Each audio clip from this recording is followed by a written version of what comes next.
सहज योग में आज कबीर साहब का एक पद लेने जा रहे हैं।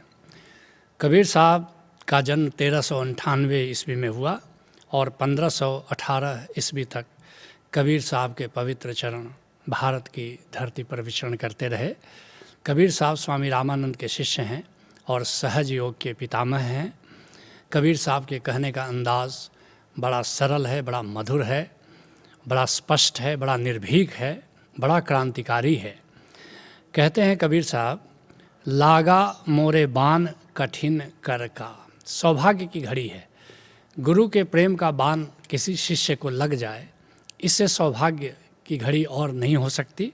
लागा मोरे बाण कठिन कर का, ये बाण बड़ा कठोर है, ये बाण बड़ा ही कठिन है, लेकिन यह बाण अगर लग जाए, यह प्रेम का बाण किसी के हृदय में धंस जाए तो समझो कि उसका कल्याण हो गया। जिसके लिए मलूक दास कहते हैं, गुरु जी अहेरी मैं हिरनी। गुरु मेरा शिकारी है और मैं हिरनी हूँ, और गुरु मारे प्रेम का बाण, और गुरु प्रेम का बाण चला रहा है मुझ पर, और जेही लागे सोई जान आई हो। ये सबको इसके मिठास का पता नहीं है, यह दर्द बड़ा मीठा है और जिसको लगता है वही इसको जान पाता है।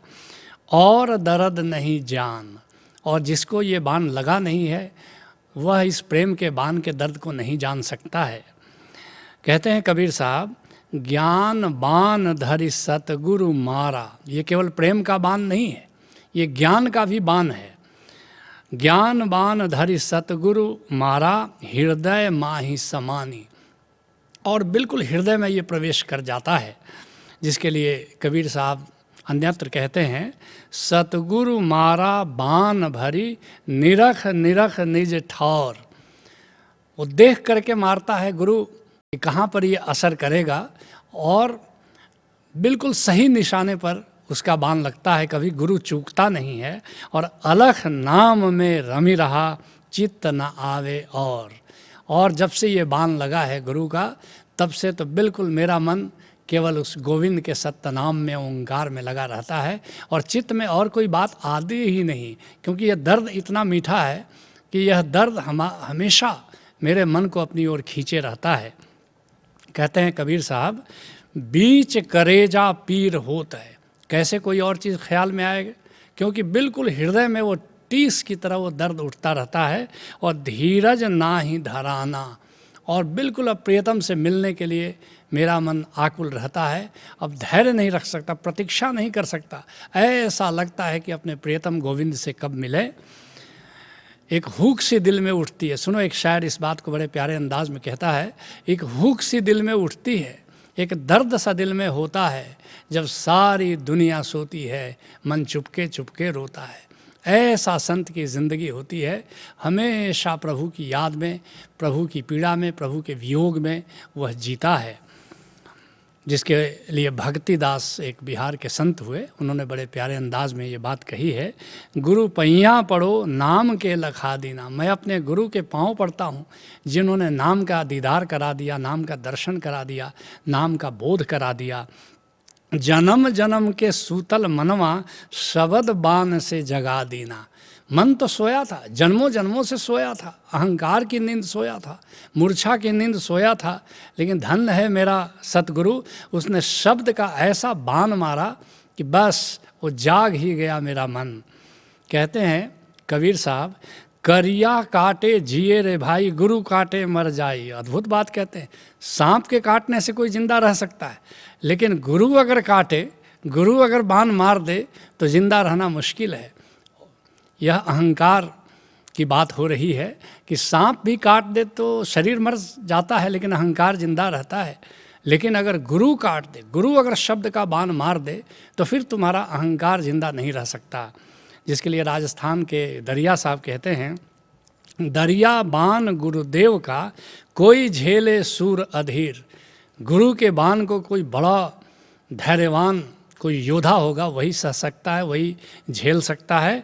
लागत पही व्यापय सही, रोम रोम में पीर।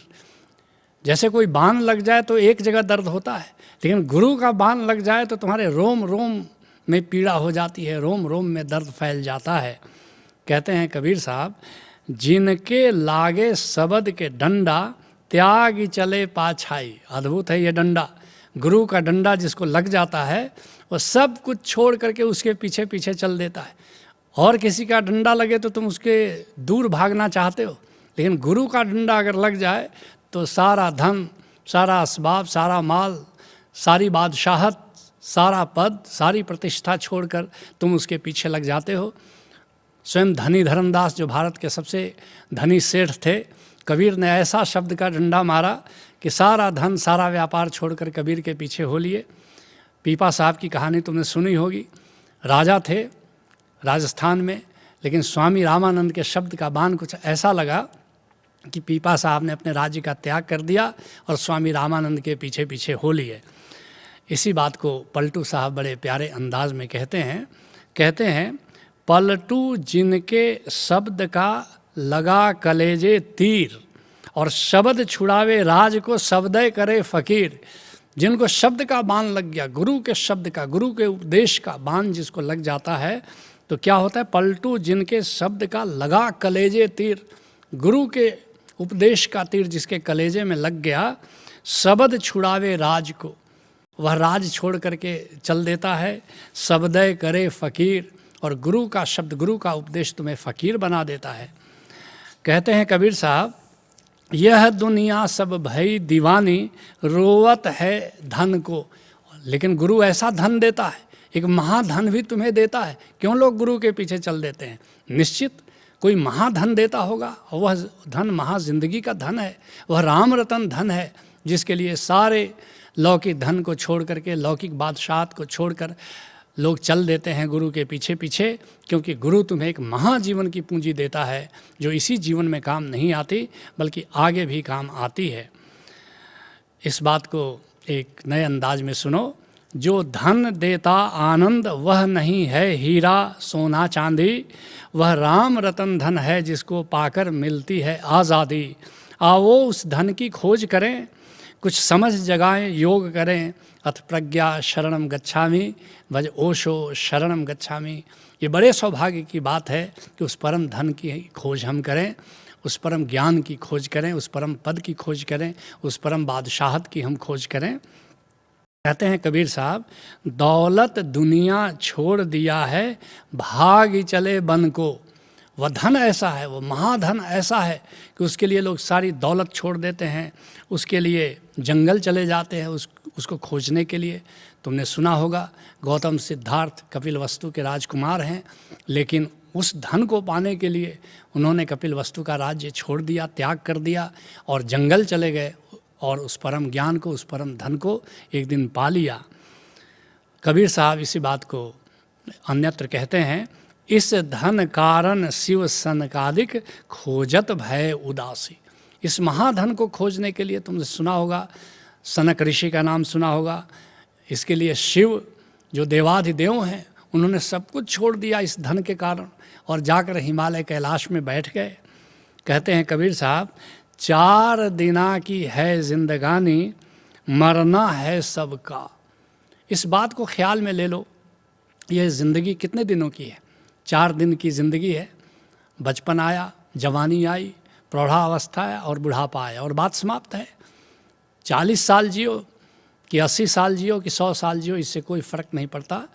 ज़िंदगी एक दिन समाप्त हो जाती है और 4 दिना की है जिंदगानी, मरना है सबका। सबको एक दिन मृत्यु आकर के घेर लेगी, और इसके पहले कि मृत्यु आ जाए इस परम धन को पा लेना बड़े सौभाग्य की बात है। नहीं तो एक दिन मृत्यु आ जाती है और ऐसे ही हम रोते कलपते हुए ज़िंदगी से विदा ले लेते हैं। इस बात को उमर खयाम बड़े प्यारे अंदाज में कहता है, जाग प्यारे मौज मस्ती है मनाती ज़िंदगी, इस फना के बाग को कुछ पल सजाती ज़िंदगी। मुक्त हो जा मृत्यु से तू राम रस का पान कर, क्या पता किस वक्त कब खो जाए प्यारी ज़िंदगी। जब तक ये ज़िंदगी है तब तक राम नाम को जान लो और मुक्त हो जाओ पीड़ा से, अहंकार से, मन से। कहते हैं कबीर साहब, कहे कबीर सुनो भाई साधो, गाफिल है कब का। कहते हैं सुनो साधुओं, तुम कब से गाफिल हो रहे हो? और सब कुछ करते हो, लेकिन जो परम धन पाना है उस परम धन के लिए कुछ भी नहीं करते हो, उस परम धन को जान लो।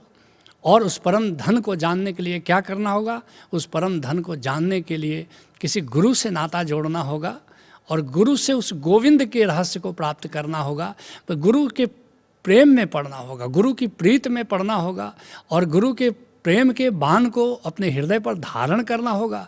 उस टीस को, उस दर्द को झेलना होगा, जिस दर्द को झेल करके तुम महा आनंद को पा लेते हो, जिसके लिए राजस्थान के दरिया साहब कहते हैं, दरिया सांचा सूरमा सह शब्द की चोट। कौन सच्चा सूरमा है? जो गुरु के शब्दों की चोट सहता है। गुरु कुम्हार कहते हैं कबीर साहब इस बात को, गुरु कुम्हार शिष्य कुंभ है, लखी लखी काढ़े खोट, भीतर देत सहार है और बाहर बाहर चोट। गुरु तुम्हें वो भीतर से सहारा देता है और बाहर से चोट देता है, और गुरु के शब्दों की चोट को जो सह लेता है वही इस परम आनंद को जान पाता है, वही इस परम धन को पा लेता है। इसलिए दरिया साहब कह रहे हैं कि दरिया सांचा सूरमा सह शब्द की चोट, लागत ही भाजे भरम निकस जाए सब खोट। जैसे ही गुरु के शब्दों का बाण तुम्हें लगता है, तुम्हारे सारे भ्रम विदा हो जाते हैं और सारा खोट विदा हो जाता है, सारा विकार विदा हो जाता है, सारा द्वैत विदा हो जाता है, सारा अहंकार विदा हो जाता है। तुम भी अगर चाहते हो कि तुम्हारा अहंकार विदा हो जाए, तुम्हारा विकार विदा हो जाए, तुम्हारा दुख विदा हो जाए, तो किसी गुरु से नाता जोड़ो, उसके उपदेश के बाण से अपने हृदय को पिरो लो और तब भीतर एक ऐसे महा आनंद का झरना फूट पड़ता है जिससे तुम्हारी जिंदगी धन्य हो जाती है। यही सहज योग है। हरि ओम तत्सत।